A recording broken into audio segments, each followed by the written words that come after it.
ஒரு நீதிமன்றத்துக்குள்ள நடந்த ஒரு சம்பவமாக பார்க்கப்படும் பொழுது மிகப்பெரிய ஒரு பாதுகாப்பு தோல்வி ஏற்பட்டிருப்பது.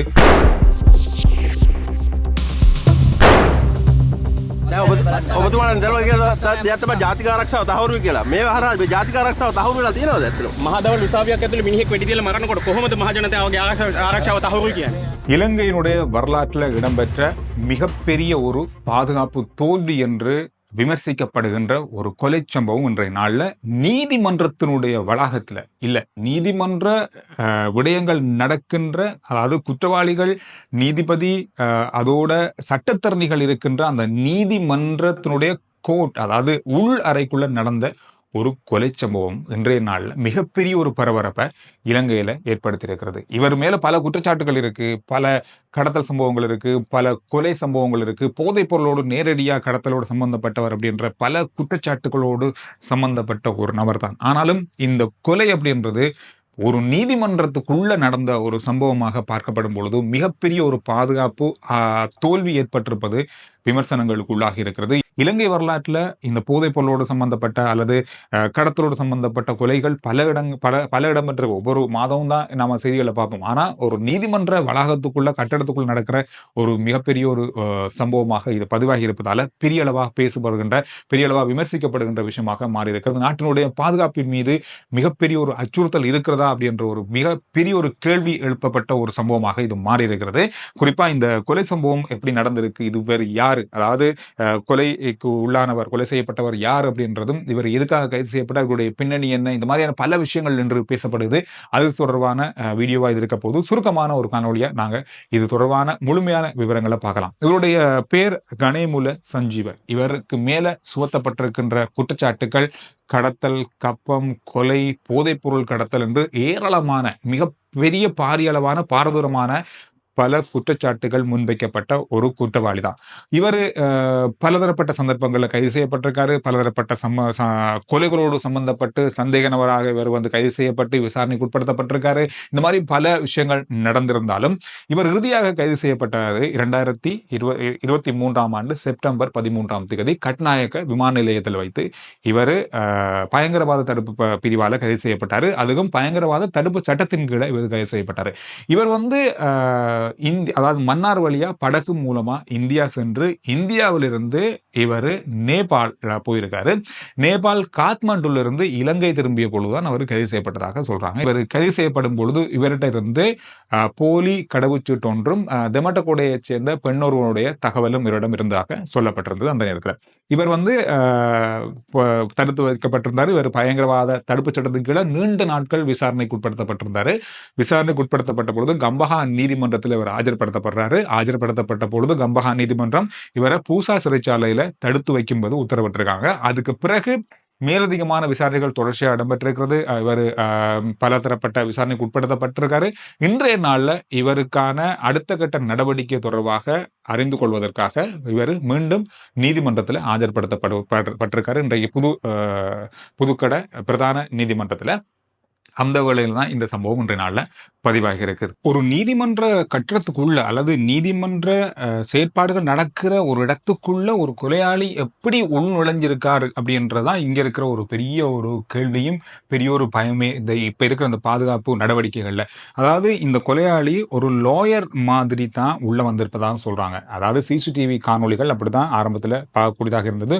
ஒருவர் அப்படின்னு சொல்லப்பட்டாலும் இறுதியாக இப்ப வந்த தகவல் அடிப்படையில் புதுசான தகவல் அடிப்படையில் விசாரணைகளின் மூலமா கொஞ்சம் கொஞ்சமா தகவல்கள் வெளியாகி கொண்டிருக்கிற நேரத்தில் 2 பேர், அதாவது பெண் ஒருவரும் லோயர் மாதிரியே இந்த நீதிமன்றத்துக்குள்ள வந்திருக்காங்க. அந்த பெண் தான் இந்த துப்பாக்கியை உள்ளுக்கு கொண்டு வந்து இன்னும் ஒரு ஆண் லோயர் மாதிரி வந்த அவரிடம் கொடுக்கப்பட்டிருக்கு. இந்த துப்பாக்கி ஒரு சட்ட புத்தகத்துக்குள்ள வைத்து தான் கொண்டு வரப்பட்டிருக்கிறது. சட்ட புத்தகத்துக்குள்ள அந்த துப்பாக்கியை உள்ள வைத்து மூடக்கூடிய அளவில் இது வடிவமைக்கப்பட்டு உள்ள கொண்டு வரப்பட்டிருக்கதா சொல்றாங்க. இந்த முறையில் தான் துப்பாக்கி இந்த நீதிமன்ற கட்டட வளாகத்துக்குள்ள கொண்டு வரப்பட்டிருக்கிறது. இதுல 2 பேர் சம்பந்தப்பட்டிருப்பதா சொல்லப்படுது.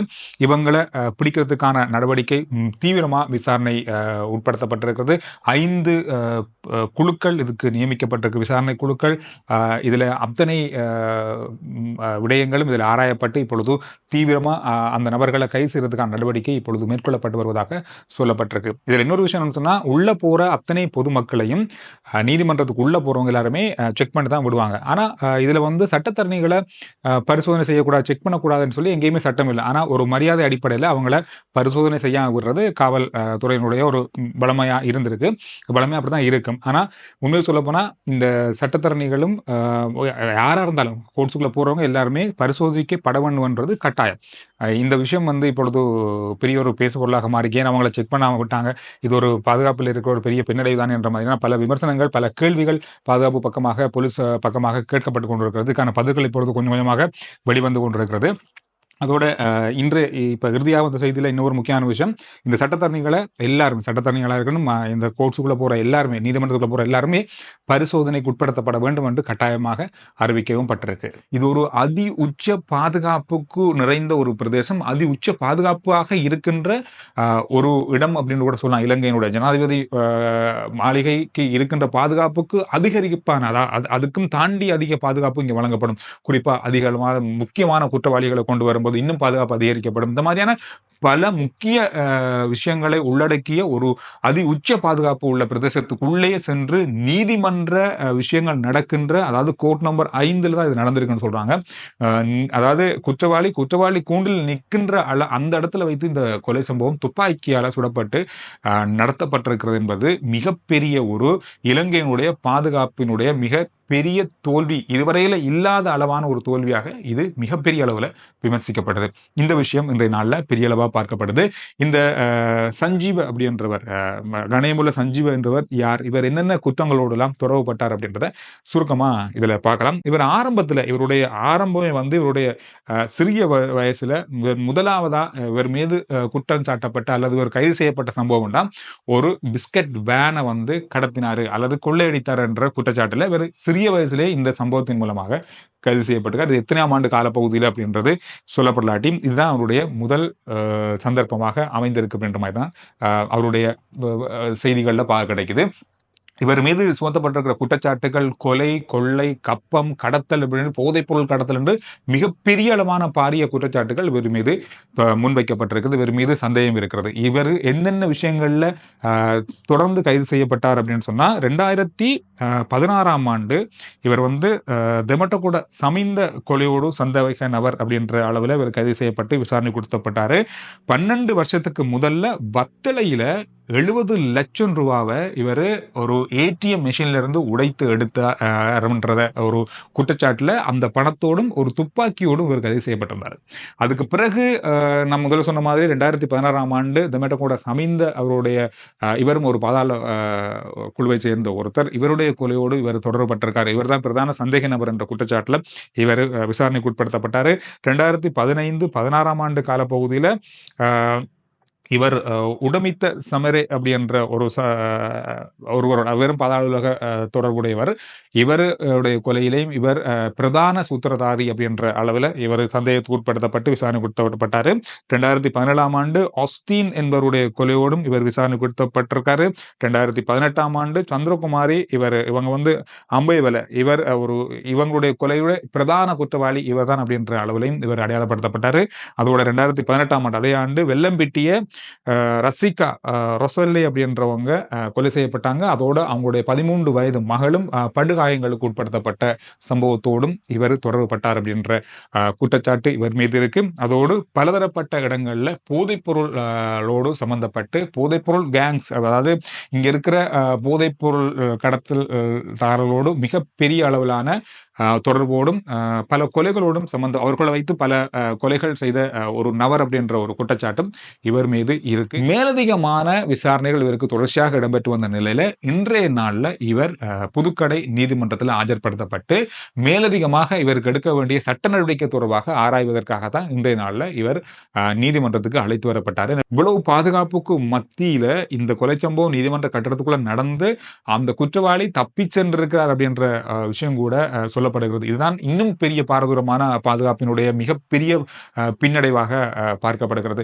இப்பொழுது சற்று நேரத்துக்கு முன்னர் இந்த சம்பவம் நடந்த ஒரு கொஞ்ச நேரத்துக்கு பிறகு மக்கள் பாதுகாப்பு பிரதி அமைச்சர் நீதிமன்றத்துக்கு சென்றிருந்தார். அந்த நேரத்தில் ஊடகவியலாளர்கள் பல கேள்விகள் அவர் மீது எழுப்பப்பட்டது. நேற்றைய நாளில் கூட ஒரு அப்பா மகளும் சுட்டுக் கொல்லப்பட்டிருக்காங்க. கடந்த நாட்களில் தொடர்ச்சியாக கொலை சம்பவங்கள் தொடர்ச்சியாக இடம்பெற்று வருகிறது. இதனால இன்றைக்கு நீதிமன்ற வளாகத்துக்குள் நடந்திருக்கு. இப்படி இருக்கும்போது நாட்டில் இருக்க மக்களுடைய பாதுகாப்புக்கு என்ன உத்தரவாதம் இருக்கு? ஏன் இப்படி இருக்கு? ஏன் இந்த அளவு பாதுகாப்பு இல்லாமல் போயிருக்கிற நாட்டில் இந்த அளவு பாதுகாப்பு அச்சுறுத்தல் வருவதற்கு காரணம் என்ன? இதுக்கான தீர்வு தான் என்ன? இந்த மாதிரியான பல கேள்விகள் எழுப்பப்பட்டிருக்கு. ஆனால் அமைச்சர் சொன்ன ஒரே பதில், இதுக்கான விசாரணைகள் ஆரம்பிக்கப்பட்டிருக்கிறது, பார்க்கலாம் அப்படின்னு தான் சொல்லியிருக்காரு. மேலதிகமான கேள்விகளுக்கான பதில் அவரால் அந்த நேரத்தில் சொல்ல முடியாமல் அவர் நீதிமன்ற வளாகத்திலிருந்து வெளியேறிய வீடியோக்களை சமூக வலைதளங்களை செய்தி ஊடகங்களையும் பார்க்கக்கூடியதாக இருக்கு. උසාවියක් ඇතුළේදී මෙහෙම මිනිස්සු මරනකොට කොහොමද මහ ජනතාවගේ ආරක්ෂාව තහවුරු කරන්නේ? ඒකට අදාළ පියවරක් ඊ රාත්‍රියේදී දෙන්නෙක්ව මරලා තියෙනවා තාත්තවයි දුවවයි. එතකොට කොහොමද ආණ්ඩුවක් විදියට මෙහෙම වෙද්දි මිනිස්සුන්ගේ ආරක්ෂාව තහවුරු කරන්නේ? අදවල් උසාවියක් ඇතුළේ මිනිහෙක් වෙඩි තියලා මරනකොට කොහොමද මහ ජනතාවගේ ආරක්ෂාව තහවුරු කියන්නේ? இந்த பாதுகாப்பு சம்பவம் தொடர்பாக, இந்த கொலை சம்பவம் தொடர்பாக நீங்க என்ன நினைக்கிறீங்க அப்படின்றத கருத்துக்களை பதிவிடுங்க. அடுத்த வீடியோல சந்திக்கலாம்.